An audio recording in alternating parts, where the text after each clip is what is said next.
आ, hello बच्चों, आप सभी जानते हैं कि हम सब लोग भौतिक विज्ञान में हम किस चीज़ का अध्ययन करते हैं। सही समझा आपने।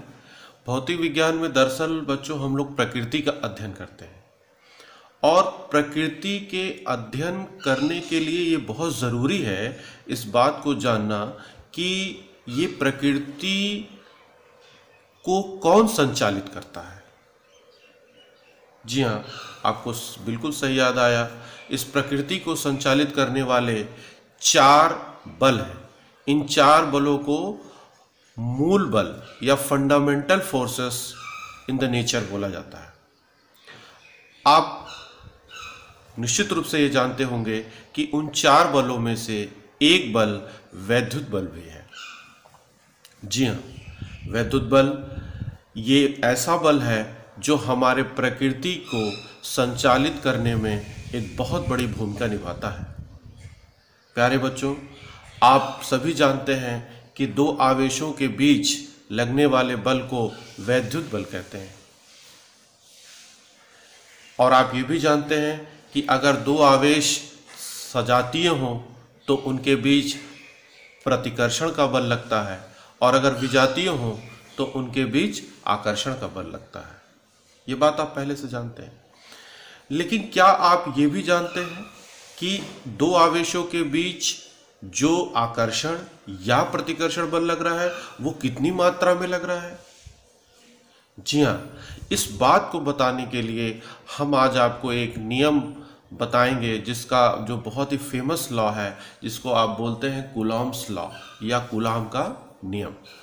बच्चों, कूलाम का नियम प्रकृति में पहले से ये जो कूलाम ने बहुत सारे एक्सपेरिमेंट्स किए, और प्रकृति में ये बल पहले से था।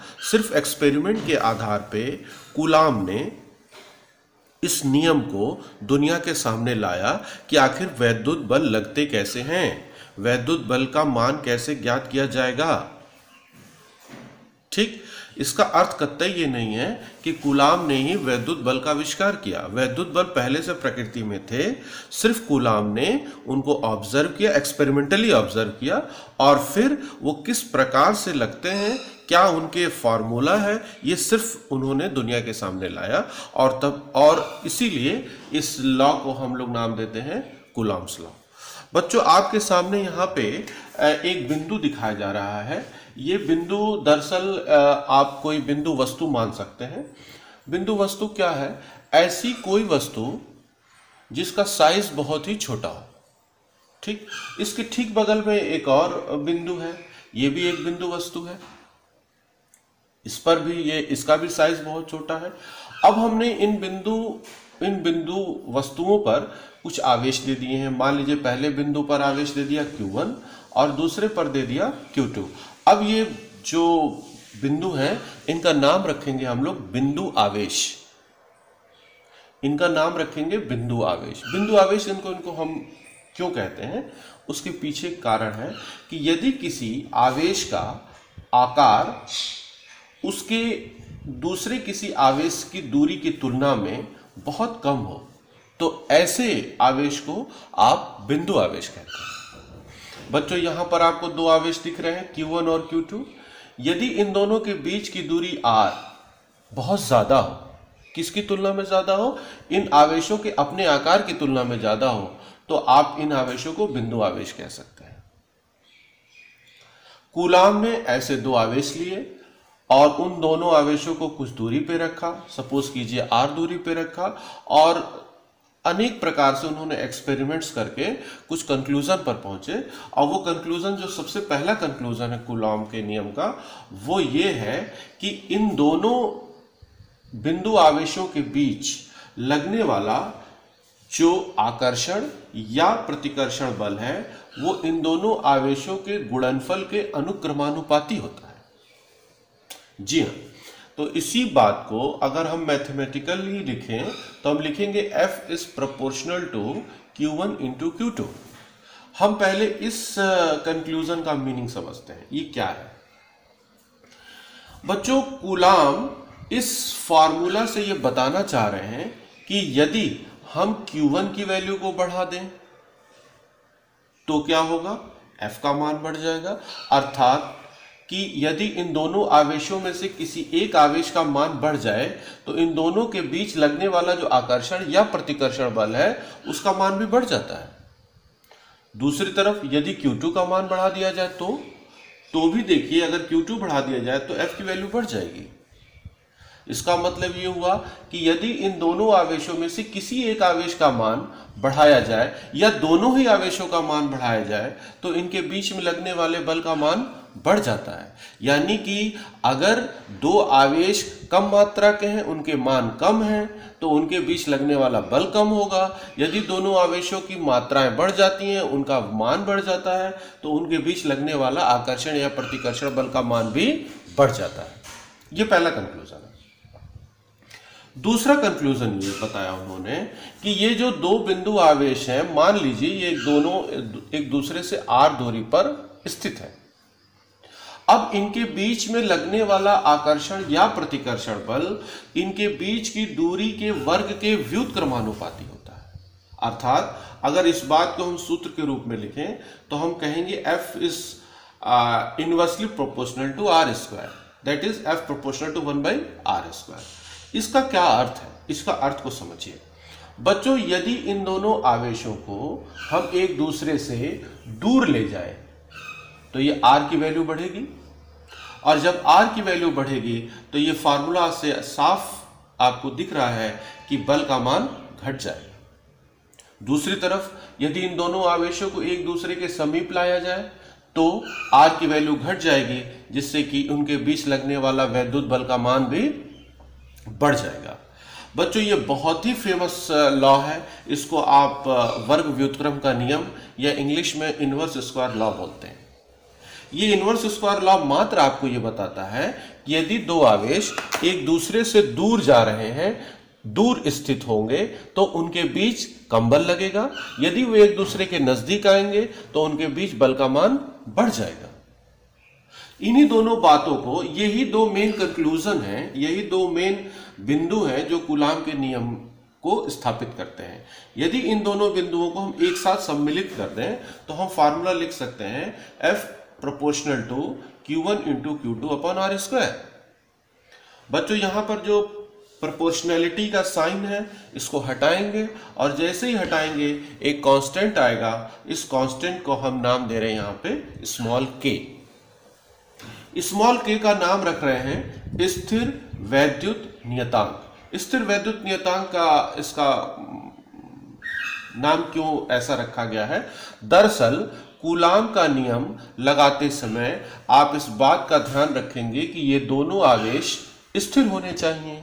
अगर ये आवेश बच्चों गतिमान हो जाएंगे तो इनके बीच विद्युत बल के साथ साथ चुंबकीय बल भी उत्पन्न हो जाएगा, अर्थात दो बल उत्पन्न होंगे जिसका नाम है विद्युत चुंबकीय बल। लेकिन सिर्फ हम यहाँ पे विद्युत बल की बात कर रहे हैं, इसलिए ये दोनों आवेश यहाँ पर स्थिर रहेंगे। इसलिए इसका नाम रखा गया है स्थिर वैद्युत नियतांक। अब ये जो स्थिर वैद्युत नियतांक है, इसको, इसकी वैल्यू को भी कूलाम ने प्रयोगों के आधार पर ही ज्ञात किया था, और उसका वैल्यू है, के की वैल्यू है 1/4 पाई एप्सिलॉन नॉट, और इसका न्यूमेरिकल वैल्यू है 9 × 10⁹ न्यूटन मीटर स्क्वायर पर कूलाम स्क्वायर। अब इसमें आप एक नया पैरामीटर देख रहे हैं, जिसका जो यहाँ पर लिखा हुआ है एप्सिलॉन नॉट। एप्सिलॉन नॉट है निर्वात की विद्युतशीलता। निर्वात क्या है बच्चों? निर्वात दरअसल दो शब्दों से मिलकर बना है, निह प्लस वात। निह मतलब नहीं, वात मतलब वायु।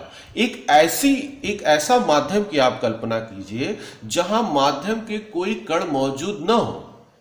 ऐसे माध्यम को हम नाम देते हैं निर्वात, और इसको इंग्लिश में हम बोलते हैं वैक्यूम। बच्चों ये जो दो बिंदु आवेश स्थित हैं, ये दरअसल इन दोनों के बीच का जो माध्यम है वो निर्वात है। निर्वात का मतलब इनके बीच में कोई माध्यम नहीं है। Not a single particle of the air is also present there, right? तो इसके बीच में कोई भी माध्यम अगर मौजूद ना हो तो इस स्थिति में हम इसे निर्वात कहते हैं। और अगर किसी ऐसे माध्यम की आप कल्पना करें जहां पर कि माध्यम का कोई कण ही ना हो, उस माध्यम में जितनी विद्युत आप उत्पन्न कर सकते हैं, उस विद्युत का जो मान है या विद्युत को उत्पन्न करने की जो क्षमता है ऐसे माध्यम की, उसकी वैल्यू है 8.85 इंटू 10⁻⁻12 कूलाम स्क्वायर पर न्यूटन मीटर स्क्वायर। बच्चों, इन सारी बातों को अगर हम इस यहाँ पे रखें, इस इक्वेशन में के की वैल्यू को रखें, तो फाइनली जो हमारे कूलाम के नियम का जो मैथमेटिकल फार्मूला आता है वो है F = 1/4πε0 Q1 × Q2/R²। इस फार्मूला को आप याद रखें। बच्चों, स्टेटमेंट आप इस फार्मूला से ही लिख सकते हैं, आपको स्टेटमेंट को रटने की आवश्यकता नहीं है। अब मैं इस बात को आपके लिए समराइज कर देता हूं, इसमें कुछ बातें आपको ध्यान देनी है।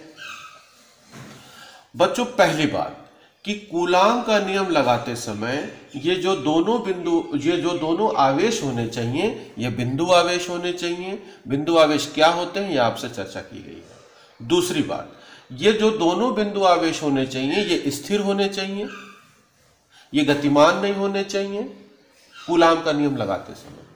तीसरी बात कि इन दोनों बिंदु आवेशों के बीच कोई भी माध्यम हो सकता है। फिलहाल हम अभी इंट्रोडक्टरी लेवल पे आपको यह बता रहे हैं कि इनके बीच का जो माध्यम है वो निर्वात है, और इस प्रकार यदि दो बिंदु आवेशों के बीच निर्वात हो तो उनके बीच लगने वाला आकर्षण या प्रतिकर्षण बल का सूत्र होगा F = 1/4πε0 Q1 × Q2/R²।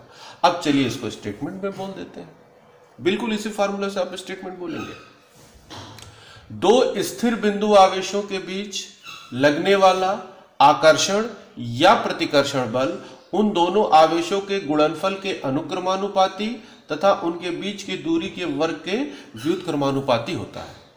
साथ ही साथ यह जो बल होता है, दो बिंदु आवेशों के बीच लगने वाला बल, इसकी दिशा सदैव इन दो बिंदु आवेशों को मिलाने वाली रेखा के अनुदिश ही होता है। हालांकि ये कूलाम का नियम वेक्टर फॉर्म में हम आपको एक अलग पार्ट में बताएंगे, लेकिन यहाँ पर आप जान लीजिए कि इन दोनों बिंदु आवेशों के बीच जो बल लगेगा उसकी दिशा इन दोनों बिंदुओं को मिलाने वाली रेखा, अर्थात या तो इधर या तो इधर, मतलब इनकी दोनों बिंदुओं को मिलाने वाली रेखा की दिशा में ही लगेगा, चाहे वो आकर्षण भी हो सकता है या फिर प्रतिकर्षण भी हो सकता है।